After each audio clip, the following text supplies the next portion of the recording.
For English learning YouTube চেনেললৈ আপোনালোকক স্বাগতম জনাইছোঁ। মই দুদিন ধৰি ভিডিঅ' আপলোড দিব পৰা নাই, মই বিশেষ কাৰণত ঘৰত নাছিলোঁ। যিয়ে নহওক আমাৰ ভিডিঅ'ত এতিয়া আলোচনা কৰি আছোঁ এফাৰ্মেটিভৰ পৰা নিগেটিভ চেণ্টেন্স কেনেকৈ কৰিব লাগে। অলৰেডি বহুতখিনি কথাই ডিছকাশ্যন হৈছে।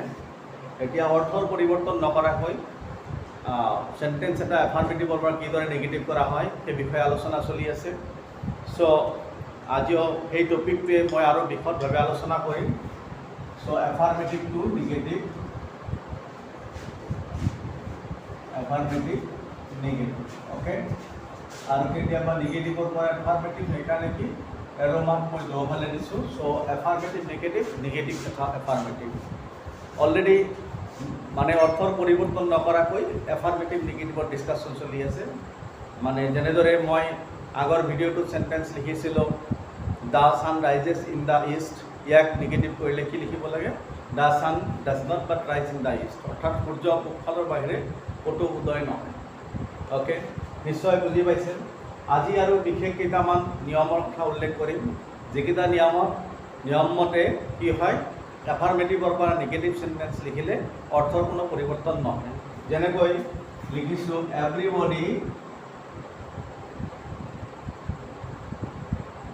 everybody wishes to be happy. So এইটো এটা চেণ্টেন্স, ই এটা ধৰক সকলোৰ কাৰণে প্ৰযোজ্য, বা আমি সঁচা কথা বুলি ভাবোঁ। everybody wishes to be happy. So this is a very nice sentence which expresses our wish. Okay.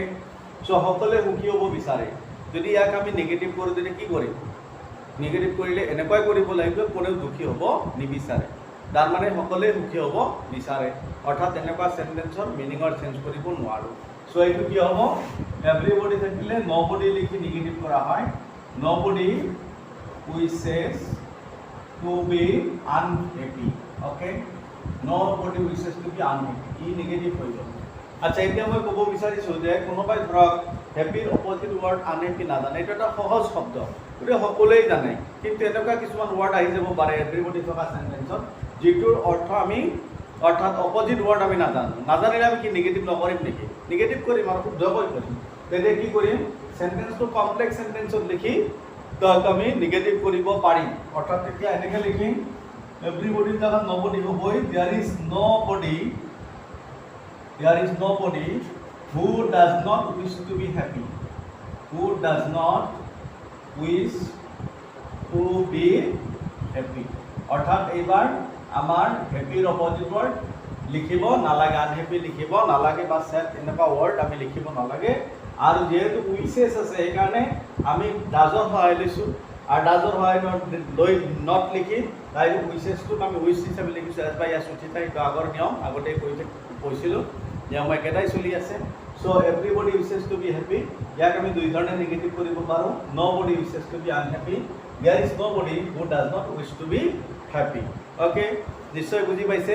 এনেকুৱা আৰু বহুত ৱৰ্ড আছে, যেনেকৈ ধৰক কি এভৰিবডি, একেবাৰে এটা পপুলাৰ চেণ্টেন্স লিখি আছোঁ, ৱান্টছ মানি। এভৰিবডি ৱান্টছ মানি, ই এটা বহুত ইম্পৰ্টেণ্ট চেণ্টেন্স। সকলোকে টকা লাগে। এতিয়া আমি কম নেকি? কাকো টকা নালাগে, মিছা কথা হৈ যাব। চ' ইয়াক নিগেটিভ কৰিলে কি মানে কাকো টকা নালাগাকৈ নাথাকে লিখিব লাগিব, অৰ্থাৎ সকলোকে টকা লাগে। চ' এইটো কি হ'ব? এভৰিবডিৰ জেগাত কি হ'ব? নবডি। চ' নবডি আনৱান্টছ মানি, আনৱান্টছ মানি, ইয়াক আমি নিগেটিভ কৰিলোঁ। এতিয়া দেখা গ'ল ৱান্টৰ অপজিট কি? আনৱান্ট ইউজ কৰিছোঁ, কিন্তু এনেকুৱা কিবা টান ৱৰ্ড থাকিব পাৰে যিটো আমি অপজিট নাজানিব পাৰোঁ। নাজানিলে কি কৰিম? এইটো নিয়মত কৰিম। অৰ্থাৎ নিশ্চয় চাওক কি লিখিম? There is nobody who does not want money, অৰ্থাৎ এনেকুৱা কোনো নাই যিজনক টকা নালাগে বা যিজনে টকা নিবিচাৰে। চ' দেয়াৰ ইজ নবডি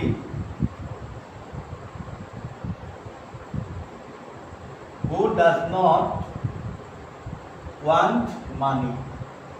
চ' এটা কথা আমি গম পাই গ'লোঁ যে আমি এভৰিবডি থকা চেণ্টেন্সক নিগেটিভ কৰিবলৈ নবডি ব্যৱহাৰ কৰোঁ, আৰু যদি এভৰি ওৱান থাকে ন' ওৱান লিখিম, হয়নে নহয়?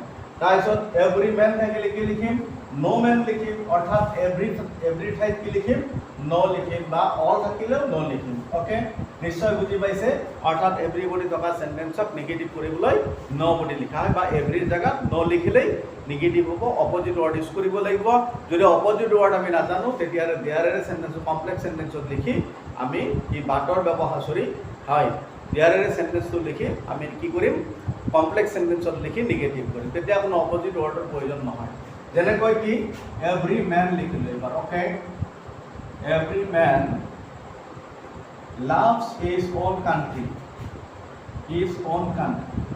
so এইটো এটা বহুত ইম্পৰ্টেন্ট সেন্টেন্স আৰু সঁচা কথা প্ৰত্যেকজন মানুহে নিজৰ দেশক ভাল পায় গতিকে আমি কি লিখিম no man hates his own country no man hates his own country অৰ্থাৎ কোনো মানুহে নিজৰ দেশক ঘিণ নকৰে অৰ্থাৎ লাভৰ অপোজিট কি হেট লিখিম সো এটো কি হ'ব নো ম্যান আগতে এভৰি ম্যান আছিল এভৰিবডি আছিল নোবডি লিখিছিলো এবাৰ এভৰি ম্যান আছে গতিকে কি লিখিম no man hates his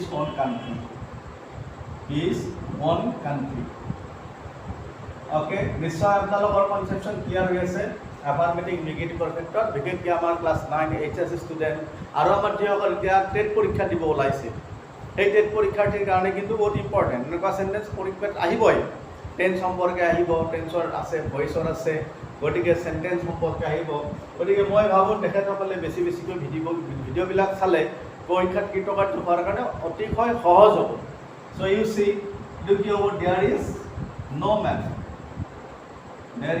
man who does not love his own country এবাৰ কিন্তু head নিলিখো love his own country okay so এনেকুৱা যিমান সেন্টেন্স আছে আমি এই দুই ধৰণে নেগেটিভ কৰিব পাৰো এবাৰ লিখিছো everyone likes a rose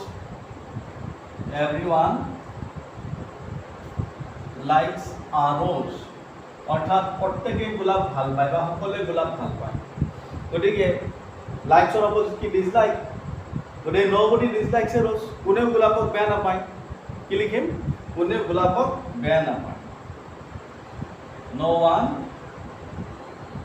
লাইকৰ opposite কি dislike no one dislikes a rose so আমি there দি কৰিব পাৰিম there is no one who does not like a rose এবাৰ আকৌ আমি ডিসলাইক লিখো লাইক লিখিম অৰ্থাৎ এনেকুৱা কোনো নাই যিজনে গোলাপক ভাল নাপায় মানে প্ৰত্যেকে গোলাপক ভাল পায় there is no one who does not like a rose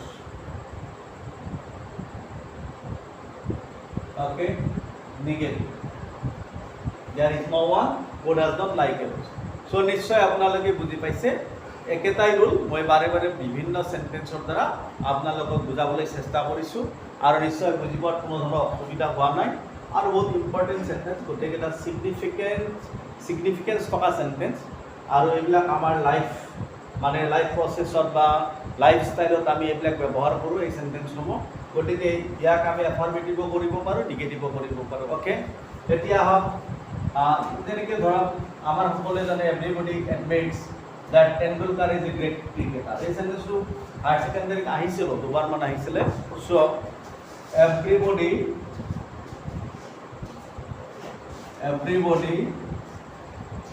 admits that Tendulkar is a great cricketer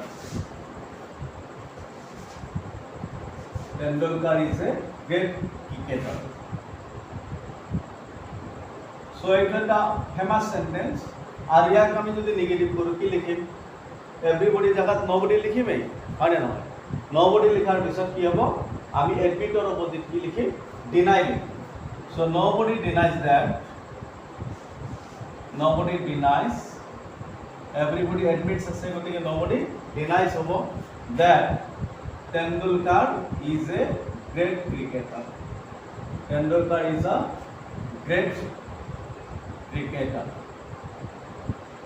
so প্ৰত্যেকটো সেন্টেন্স একে ধৰণে আমি কি কৰি আছো পৰিৱৰ্তন কৰি আছো আৰু ইয়াকো আমি সেকেন্ড যিটো ৰুল এই ৰুল মতে আকৌ লিখিব পাৰিম অৰ্থাৎ এডমিটৰ অপজিট ৱৰ্ড নাজানো নাজানিলে আমি ইয়াক নিগেটিভ কৰিব পাৰোঁ কিদৰে কৰিম there is nobody who does not admit that Tendulkar is a great cricketer অৰ্থাৎ এনেকুৱা কোনো নাই যিজনে স্বীকাৰ নকৰে টেণ্ডুলকাৰক গ্ৰেট ক্ৰিকেটাৰ হিচাপে তাৰমানে everybody admits that Tendulkar is a great cricketer so' এইটো এনেকৈ লিখিব পৰা যাব there is nobody who does not